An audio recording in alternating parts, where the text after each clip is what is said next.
Watch as I build a new home for our boa constrictor. Of course, I wanted him to feel right at home, like he's in Costa Rica, stretching out his coils on the rainforest floor.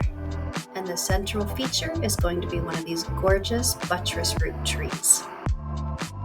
I designed it as big as I could with a sliding patio door and a heat attic on the top.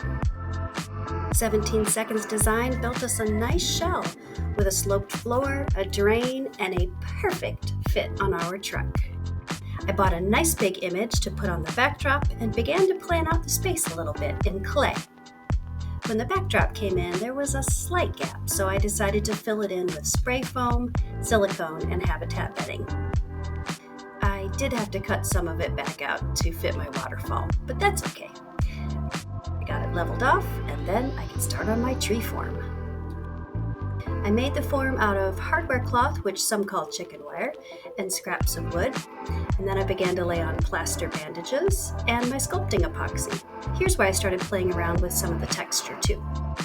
Next was a rough test fit in the habitat, just to make sure I could still walk in there. And then on to adding more and more texture. I strengthened those buttresses and then began to make fun little features like these tree conchs. And my favorite part, the painting. I start with a nice strong black acrylic at the base, and then add layer after layer of color. And then one last test fit before I finish painting and seal it up.